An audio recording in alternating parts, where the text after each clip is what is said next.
Now I'll show you a condition here that you could run into in a field, not usually, but what if you had a mild restriction and an overcharge at the same time?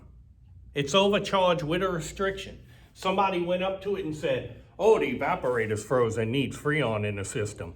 Of course, because that's normally what an amateur green will say.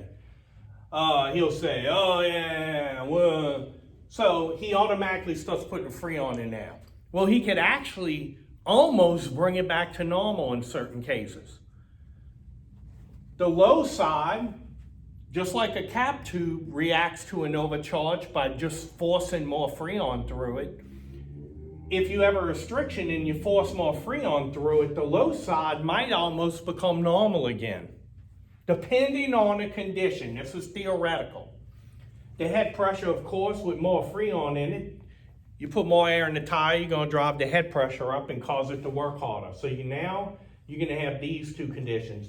Of course, you'll have more refrigerant in the system being backed up, so that goes up. This is peculiar.